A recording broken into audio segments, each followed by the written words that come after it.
నా ఎనభై కుమారులు ఇదిగో నా రామచంద్ర చేతాలు అని మాటలు ఎలా చేస్తాం ఎలా ఉన్నారు నా ఎనభై కుమారులు ఇంట్లో సంసారం ఎలా ఉంది అంటే ఏ కుమారుడు ఏమన్నా చేస్తున్నాడు అట్లా చెప్పాలి.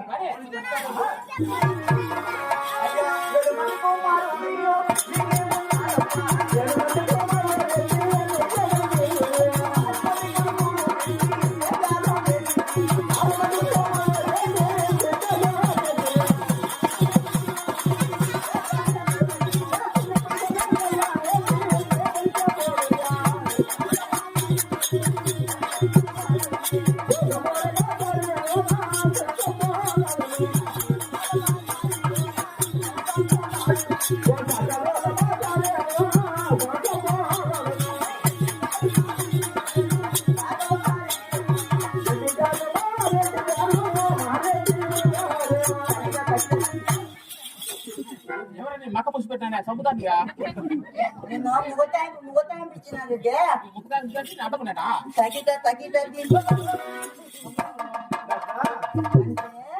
మూతాపించినాను అనుకో ఈ పక్క ఈయన నా పెడతాడు ఆ పక్క ఆయన నా పెడతాడు మనం మాట్లాడుకోవచ్చు అన్నమాట. నీ ఆలోచనే మీరు కూడా మాట్లాడకూడదు అట్టనే కూడా. అంటే 7 మంది కుమారులు ఉన్నారు. 7 మంది కుమారులు 6 మంది కొడుకులు 6 మంది ఎదురున్నాయి. 6 మంది సేద్యాలు చేసుకుంటున్నారు. నీ చిన్న కుమారులు ఆచార్యకు సేద్యాలు చేయకుండా బొమ్మల బజార్లో బతికొండ్లు సాకుల బజార్లో సరసలు ఆడుకుంటున్నారండి. నా 7 కుమారులు 6 మంది కుమారులు సేద్యం చేస్తున్నారు. నా చిన్న కుమారుడు నా లాంటి కుమారుడు నా 7 కుమారుడు సేద్యం చేయగట సాకుల బొమ్మల బజార్లో బతుకున్నాడంట. అంతేకాదు రెడ్డి దాడుండా చూడ కూర్చొని ఏం పేరు అమ్మ పేరు అంటే ఏం పేరు మన పేరు చిన్నక్క అంగిరికాయలు పలకాయలు పోతుంటే చిన్నక్క ఏమంటుంది సరే నువ్వు ఇప్పుడు దమ్మనాకుడుక చిన్నక్క నన్ను పిలుస్తాంది.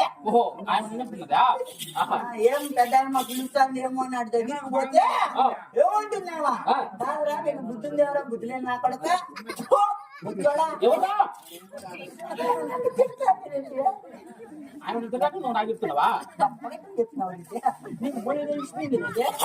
అతను 4 రకాలుగా నీ చిన్నకుమారి గురించి అనుకుంటాను కాబట్టి అడిగి ఏం పెద్ద ఏమో కొడుకుంటున్నాయి వీళ్ళు తిడతాను అని అడిగిపోతే కాదు నాయన మీ రెడ్డి గారికి చిన్నకు 7 మంది కొడుకులలో 6 మంది కొడుకులు 6 మంది ఎదురున్నాయి.